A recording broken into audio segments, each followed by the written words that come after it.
এক টুকরা ইউরোপ দেখার জন্য চলে যাচ্ছে কাতার ব্লাজো মলে। যে মলে ঢুকলে বুঝতে পারবেন না যে আপনি কাতারে আছেন নাকি ইউরোপের মধ্যে আছেন। তার থেকেও বড় কথা হচ্ছে এই ব্লাজো মলের উপর যে আকাশটি দেখতেছেন সেটি সম্পূর্ণ কৃত্রিম আকাশ। ব্লাজো মল সম্পর্কে দেখতে এবং জানতে সম্পূর্ণ ভিডিও দেখতে থাকুন। ইন্ট্রো দেখেই এতক্ষণে হয়তো বুঝে গেছেন আমরা কোথায় যাচ্ছি। আমি আর আব্বু বের হয়ে পড়ি ব্লাজো মলে যাওয়ার জন্য। আজকে ভাইয়া একটু বিজি থাকার কারণে আমাদের সাথে যাইতে পারে না। এরপর আব্বু ড্রাইভ করতেছে, আমি আব্বুর পাশে বসে ভিডিও করতেছি। সামনে কত দূর যাইতে চলে আসলাম পেট্রোল পাম্পে। পেট্রোল নিয়ে আবারও রওনা দিলাম। আজকের ভিডিওটি করতে আমার অন্যরকম ভালো লাগতেছে, কেননা প্রথমবারের মতো আব্বুকে নিয়ে আসলাম আমার ক্যামেরার সামনে। যাই হোক, দূর থেকে যে টস টাওয়ারটি দেখতে পাচ্ছেন আমরা মূলত যাচ্ছি ওইখানে। এই টস টাওয়ারটি রাতের বেলায় অনেক বেশি সুন্দর লাগে। চারপাশের সৌন্দর্য ভিডিও করতে করতে চলে আসলাম ব্লাজো মলে, অর্থাৎ টস টাওয়ারের সামনে। আবার টস টাওয়ারের পাশে একটি স্টেডিয়ামে রয়েছে যেখানে বিশ্বকাপ হয়েছিল। এরপর ঢুকে পড়ি ব্লাজো মলে। ভাই বিশ্বাস করেন, এখানে ঢোকার পর আমি পুরাই অবাক। মনে হচ্ছে আমি ইউরোপ চলে আসছি। উপরের আকাশগুলো দেখেই একটুও মনে হচ্ছে না এগুলা কৃত্রিম আকাশ। আমাদের দেশে বৃষ্টি আসার আগে যেরকম মেঘাচ্ছন্ন মেঘলা পরিবেশ তৈরি হয়, ঠিক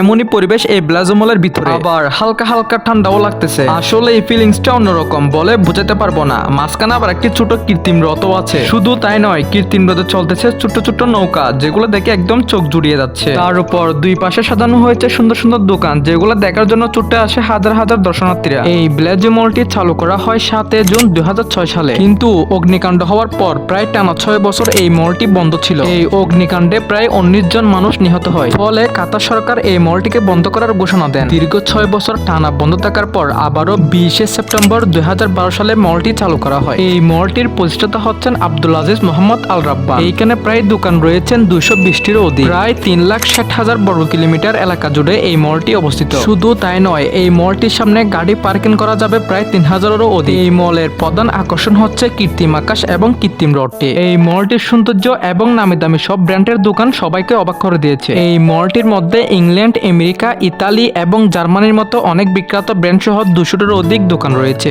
যার কারণে প্রায় 50,000 দর্শক ভিড় হয় এই ব্লাজো মলে। শুধু তাই নয়, এই ব্লাজো মলের মধ্যে রয়েছে নামি দামি সব রেস্তোরাঁ। তার মধ্যে রয়েছে মহাসাগর জুড়ি, সিক্স কেক ফ্যাক্টরি, রোমানোর ম্যাকারনি গ্রিল, পিএফ চ্যাং আর, এবং সে সাথে রয়েছে নামি দামি সব কফি শপ। কফি শপের মধ্যে রয়েছে ফলকার, লাদুরি পেরিস, ডিসেম্বর ক্যাফে এবং গোলাপ জল। এই রেস্তোরাঁগুলোর মধ্যে পরিবার এবং বন্ধুদের সাথে পুরো দিনের পরিকল্পনা করার ক্ষেত্রে এই মলটি অনেক সুবিধার প্রদান করে থাকে। ব্লাজো মলের সবচেয়ে বিশিষ্ট বৈশিষ্ট্যগুলোর মধ্যে হচ্ছে রেস্তোরাঁ। একটু আগে যে রেস্তোরাঁর কথাগুলো বলেছি, সেখানে আপনি রান্না এবং সেরা খাবারগুলো উপভোগ করতে পারবেন। এখানকার প্রতিটি রেস্তোরাঁ তার পরিষেবা এবং দুর্দান্ত মেনুর জন্য বিখ্যাত, যা আপনাকে আশেপাশের প্রতিটি খাবারের গন্তব্য থেকে স্বাদ এনে দেয়। চলুন এবার আসি বিনোদন নিয়ে। কেনাকাটার চেয়েও বেশি ব্লাজো মলে অ্যাডভেঞ্চার এবং মজার জন্য বিখ্যাত।